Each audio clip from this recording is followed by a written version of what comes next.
Hello, folks. It's George Leoniak, and welcome to New Geometry. I'm excited today to be sharing a short video, about a drawing that was done by Robert Edward Grant about seeing a problem in Metatron's cube and coming up with the solution to that problem. And this is a subject, as you know, if you follow my channel, that I have tons of videos talking about Metatron's cube distorting the dodecahedron and icosahedron. So Robert Edward Grant brought that up, has a solution. So let's take a look at it. I'm going to share my screen and we'll discuss his method and see how it looks in the different comparisons to some of the golden proportion methods that I've done and things like that. So anyway, let's just cut to the chase here and get straight to it. So here's the post. I mean, I wasn't aware of it, so my apprentices sent me the link of the Instagram post by Robert Edward Grant again. So here's the problem that he poses. Metatron's cube cannot be used to construct proportionally correct perspective icosahedron solution. How to draw a proportionally correct dodecahedron and icosahedron with his Metatron's time tesseract. And he used no measurements to do this. But he did GeoGebra construction. This is a portion of the video of it where he says he's acquired a proportionally correct dodecahedron. Of course, I'm able to test this out and draw it in GeoGebra and all those things. And is this a solution? No, it's not. Is this a proportionally correct dodecahedron? Equally, no, it is also not. And I'll explain the reasons why here in just a moment. So the rest of the slides will go through this, and why I want to get into this really, which I was really about to move on to a whole new direction in new geometry. This is a really big issue when you have nearly 400,000 followers, involved in his work, and over 2,000 likes on this video. That he put out there on Instagram. It's important to put out the correct information because we're dealing with sacred geometry that has to uphold these proportions. And this one that is created here is not based on the golden proportion. And as we know, a pentagon face has golden proportions within it. And the way that I often test the dodecahedron, which if you've seen any of my Metatron cube videos, one method is to draw up the dodecahedron.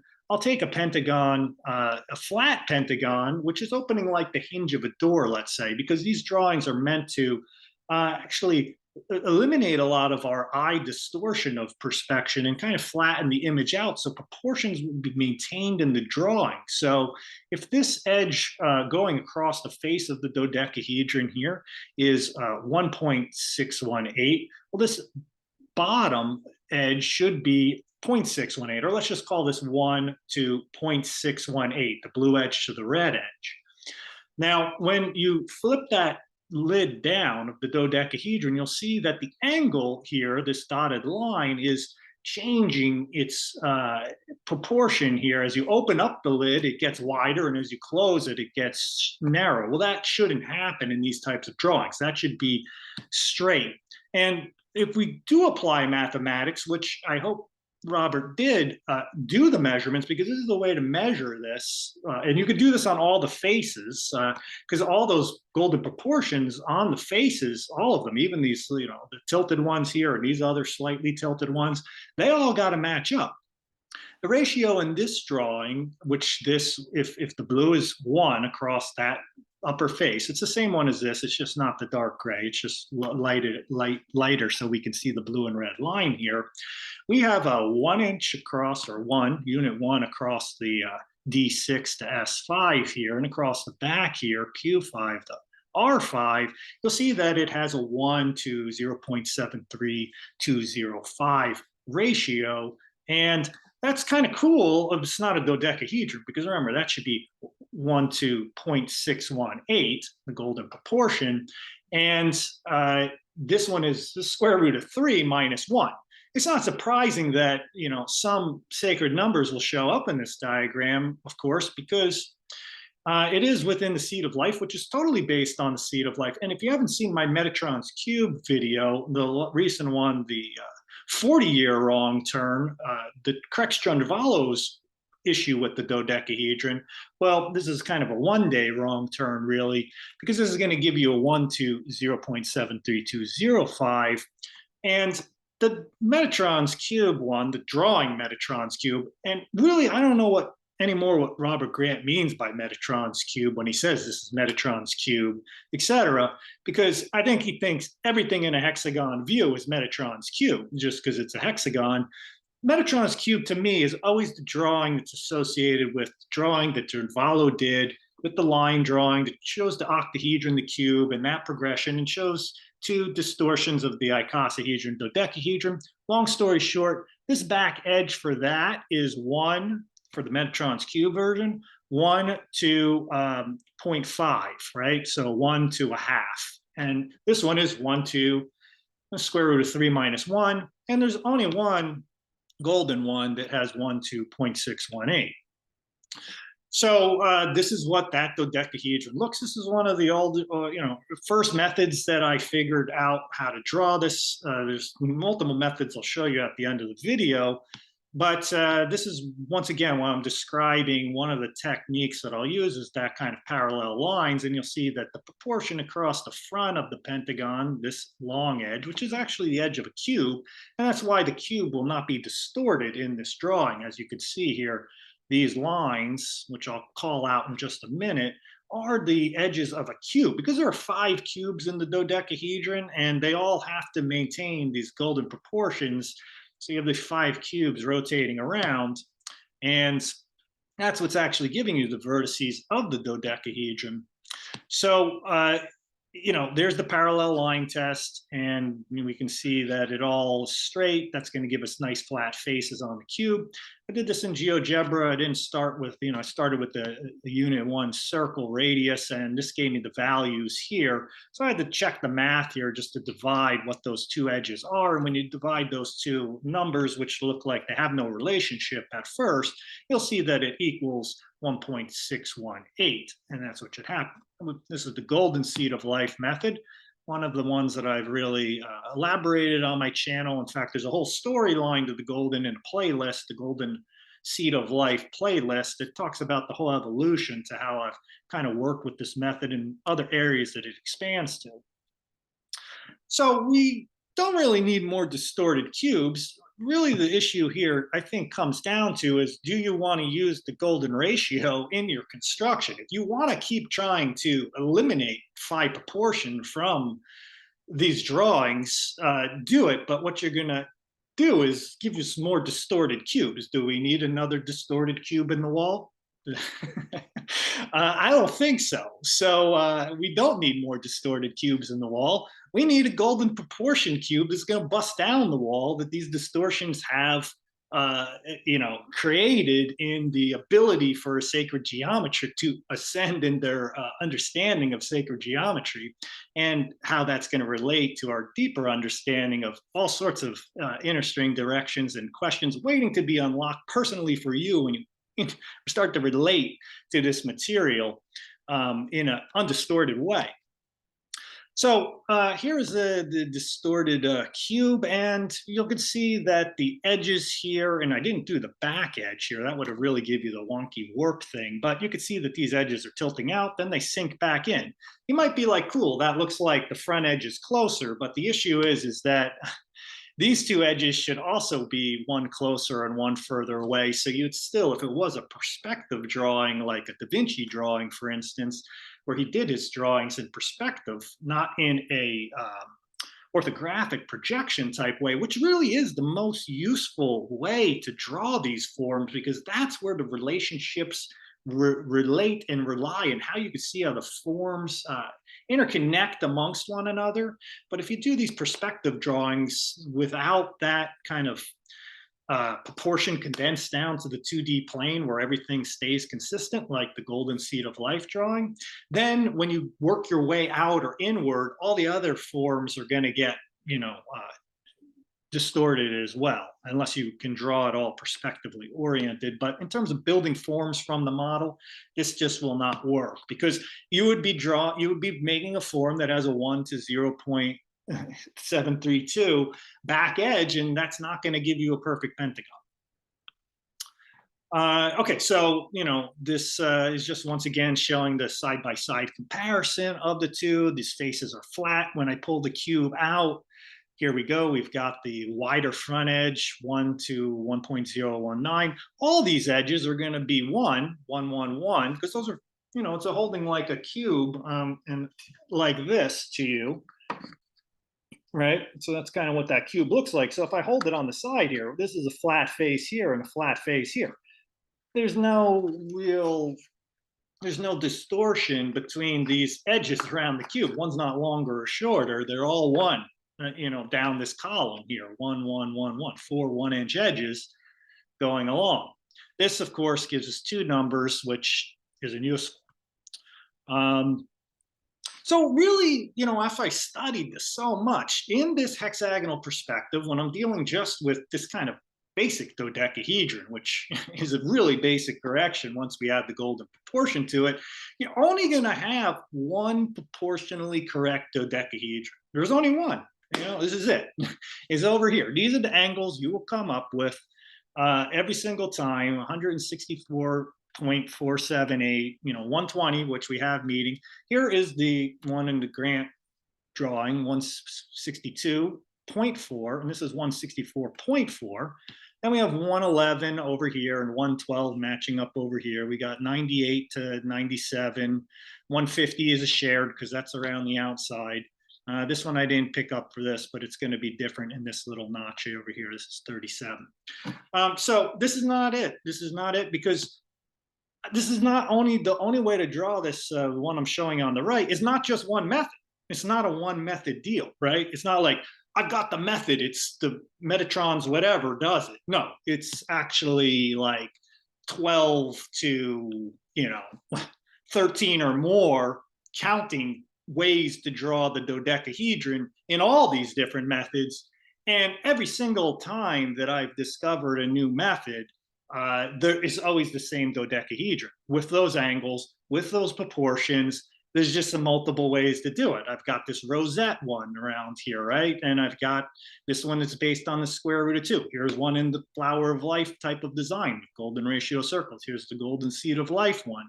This one is the one that I did out of the Metatron's tetraplex, right? So, I call stuff Metatron's tetraplex, Metatron's this. I mean, we use Metatron's names a lot in all these things. I personally feel like we probably should leave them alone, at least with the cube bit. But, the Metatron's tetraplex drawing, the great video they did a while ago, it really starts to unlock all the other forms once you have a golden ratio geometry in this. This was a real simple method over here, just based on the seed of life, oriented without the flower petals up, 6 directions with the 2 facing up and down. I don't remember what this one is. This one, something else, I'm not sure. There's a lot of different methods here. This one over here, the bottom left here, this is, you see, the reason we correct the dodecahedron is so I can do a compound of 20 dodecahedron, because all those faces in the compound of all the dodecahedron come together to make a super dodecahedron with 20 of them clustered together. That only works when you have proportionally correct pentagon faces, because you have many little pentagon faces.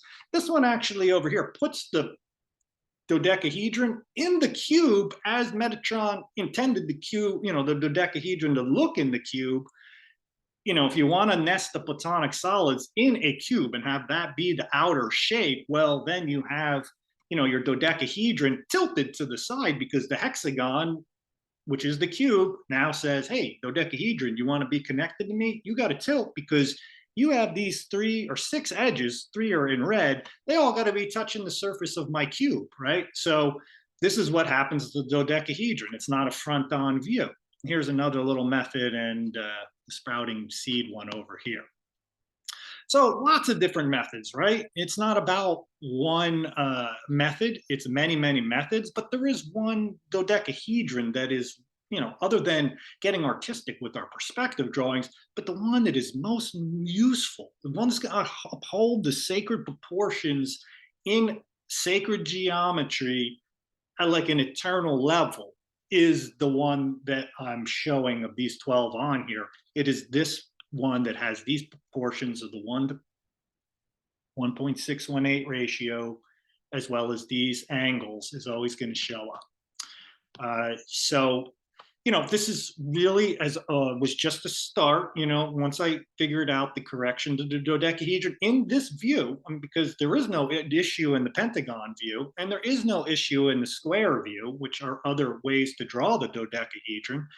And they all got to match up, right? You can't have just the hexagon view has the distorted one, and then you can't transfer your measurements to a new perspective.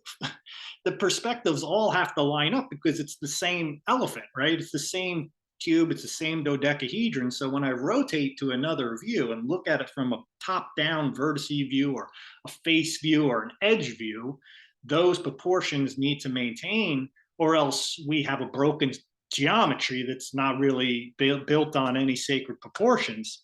So many golden possibilities await. We have 4D forms showing up here. We have, this is the 4D version of the 120 cell of the dodecahedron, which I drew with my apprentices this past session. My returning apprentices, I've actually taught apprentices how to draw this, and it's composed of 120 cells of dodecahedron, which is just amazing. Here's the 600 cell over here of the icosahedron. And of course, we've got, all the stellations here, the Kepler-Poinsot stellations. This is showing some of Dan Winter's work in terms of the icosadodeca stellation, starting with the smallest little blue shape here, the octahedron, going all the way out. Here's some other models. And of course, compounded the two into the rhombic tricontahedron. And really, this is just basics, right? This is just starting out, because I'm going to show you in my next few videos that we're going to take sacred geometry and expand it in other directions. But this is just, getting up to speed with some of the basic forms. I got a whole video on the Archimedean solids, how to draw those. At least I can't do the snub versions because they're really challenging to draw with